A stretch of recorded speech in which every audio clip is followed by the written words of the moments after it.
What's up? How y'all doing? I hope y'all doing good. I'm doing good. I'm feeling good. I'm feeling healthy. I had a good day today. I hope you guys had a good day today because that's the way we need to stay. We got to stay positive through this bullshit. And I'm hoping nobody in your family or direct circle or anybody is having to go through any kind of serious symptoms. Hashtag no ventilators. That's the way we need to ride this one out. And I've been blessed so far. I know one family member who I have not been in direct contact with that actually got diagnosed positive with it. But who's to say, that that's the last one? Hopefully it is, but that it's a big deal. People get symptoms, especially this time of year we're dealing with allergies. So many people are confusing allergies with feeling like they're positive for COVID-19, right? And it's the way I would treat this situation. I mean, unless you having some heavy in between symptoms where you feel like you have to go to the hospital and really get checked out, or just having regular flu type symptoms, allergy, because some people, everybody knows their bodies, right? And my biggest weakness, I would say, to my body at all would be my respiratory system. And reason saying is because my allergies. And I have a mild bronchitis. I have a inhaler on deck. And very rarely, like, it doesn't leave the house. I use it right now. I've been using it once a day. And I've been using it once a day just to keep myself from closing up at all, because that's what it feels like. Like, you're a little short-winded, which is one of the major symptoms. And if you ever dealt with bad allergies, that's part of it, because there's so much crud in the air right now, so much floating in the air right now, especially here in Louisiana, which is a really tough thing to deal with because we get a lot of rain. And we have actually been experiencing a drought in the worst time that we can actually experience a drought, because a nice good rain would actually moisten up the soil and keep some of that stuff from flying around and getting in our nose. And if you've ever had a bad allergy, you know what I'm talking about. And I get it every day. Like, allergy symptoms suck for me. My life and allergies suck. I don't know if it was, I had 2 cats, got a dog, and maybe it was the pets, because the pets actually do it to you. But I only have a dog now. The 2 cats passed away. So that's the only thing that I'm dealing with inside the house. Other than the regular allergies that come in, the dust and all that. And, we don't really accumulate as much dust, I would say, as I've seen in other places. But what I would like to equivalate to people who don't really understand allergies and don't have them that bad is whenever you go and dust off a fan or something that has a pile of dust on it, and you get that tickle, in your nose and the back of your throat, ears, just that irritation, that red irritate, it just feels irritated, right? And it's like an itch that you can't get to because it's inside. I get that, almost every day. And there's medicine for it. And I try not to take the medicine as much as possible, because obviously, I mean, it's antihistamines. They dry you up. So I try not to take them as much as possible. You know, I won't take an allergy pill every day. I'll go like every 2 days, and sometimes, 3 days, and you suffer for it, because if you don't, they last for a day. So if you don't take them a couple hours before you really ramp up, which is in the morning, if it's been a while since I had taken one, my life could be miserable in the morning. Like you can't even get out a sentence without sniffing, rubbing your eyes. I've gotten accused of being intoxicated because my allergies were so bad. Honestly, a question. That's how bad my allergies can get sometimes. But the reason why I'm saying that is because there is a difference between having, the COVID-19 and actually having a bad allergy. And it's hard to tell, because some of the early symptoms of COVID is bad allergies. And allergies can get so bad that you actually feel like shit. Honestly, like shit. Like your body is broken down because you're not getting the proper amount of oxygen and the stress level that's on your head from having your clogged allergies. It's for real. But what I want to get at is like, I learned this today.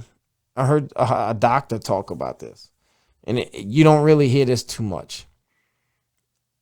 And it all ties into to immune system and being outside. Obviously, there's one thing we can never really get immune to, and I can't, is allergies. But our body is built to grow immune to different viruses. This doctor actually said that our body attracts viruses. Like our immune system, if there's one that it doesn't know, it will attack it, right? And that's why I guess it could be a bad thing also. But our immune system wants to be more immune. So it will attack different viruses that go into your body. What he was getting at is it's not the virus that's killing people. It's the weak immune system. Okay? And our immune system is built up by being active, being outside. What we put in our body is what we get out of our body. A lot of people right now who are on ventilators, the mass majority, and they have been reporting young people who are on ventilators also, but it's people whose immune systems are weakened and broken down. Like, that's the one that is winning the battle, because our immune system is warriors. It's war. They're intelligent. Our immune system is highly intelligent, just like some of these viruses are. So I hope that out of all of this going forward, that we take this into account and really think about our immune systems in our bodies, because this is our vessel. It's your vehicle. It's your car, right? And it's the ways we maintenance our vehicles that keep us running smooth and can deal with rough terrain, which is basically this virus. It's rough terrain. Okay, it's a very rough terrain that a human being can deal with.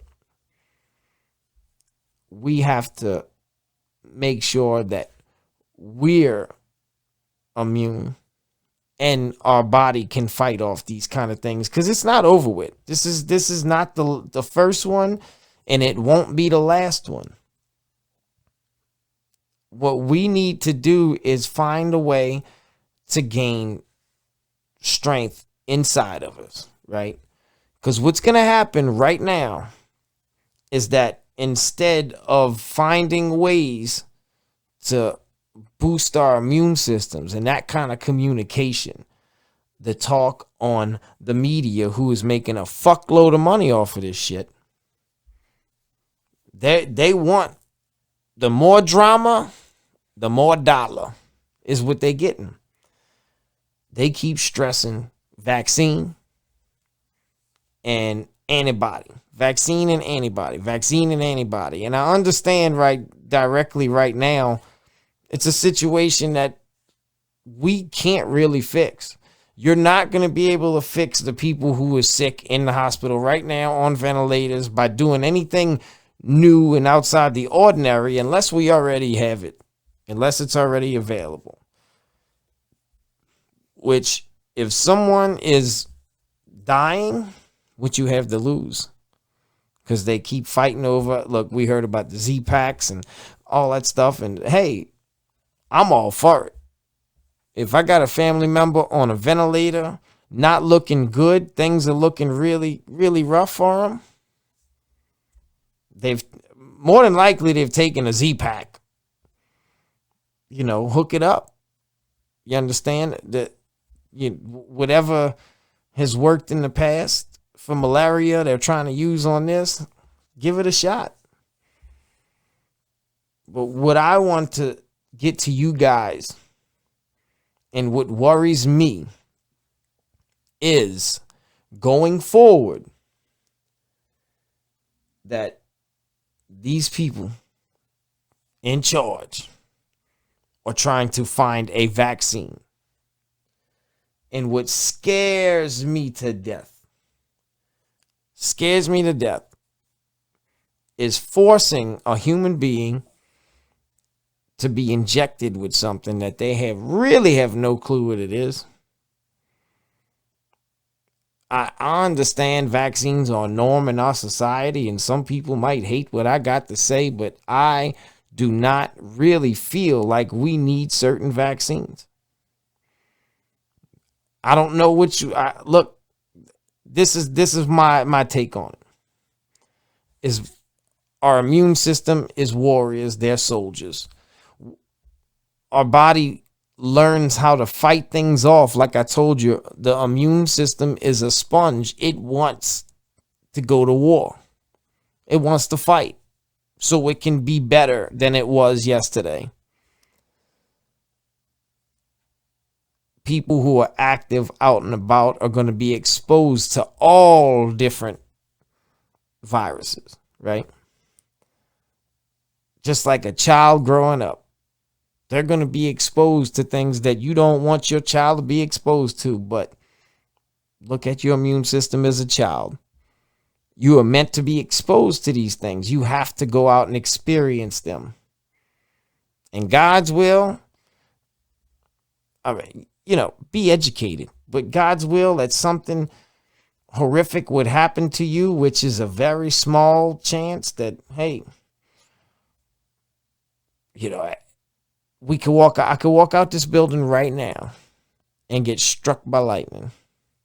That's the chances, okay? As long as you really understand what I'm saying. And I'm not putting anybody out there, because some people will get retarded and stupid at the things that I'm saying. And that's some bullshit on your regard. Understand what I'm trying to say. Vaccines aren't for everybody. How complex are you as a human being? Right? The things that I agree with, you may not agree with. We have 70,000 thoughts a day on average. That's how complex we are. You understand what I'm saying? So what I'm getting at is, one vaccine is not for everybody. It's not for everybody. You really need to take the time to think about whether your body should get this vaccine or not before you get it. You don't know. You don't know. what's being injected. Think about that. And it made sense to me because this doctor, right? He said that this was his thing, and it makes complete sense.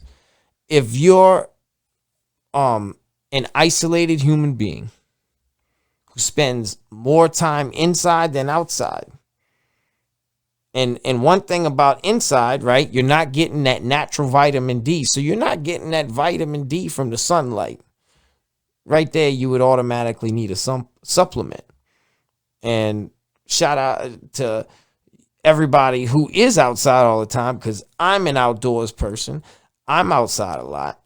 And guess what? I had the only thing when I got blood work done that I was deficient in vitamin wise was D, and I'm outside all the time. So it's, take those supplements to make up that difference. But what I mean is like people who are isolated all the time, right? Who aren't out there getting and exposed to all these different things. That's the ones who should get, really question getting a vaccine. But if you out and about every day, touching, feeling, doing things, putting the right things in your body to build your immune system and make those muscles to go to war, don't fucking take that vaccine, partner. Because I'm not doing it. I'm worried about these bastards trying to force us to get some kind of vaccine. Honestly, that's my biggest worry right now. Yeah, my elders, something happening to them. I'm exclude that. Just from a level of our freedom and rights and decisions as a human being. Like you can't enter certain places, certain public venues because you didn't get vaccinated. Because there's some changes going to come. Which ones are going to stick? Which ones are they going to make stick? Which ones are going to get voted out? Who knows?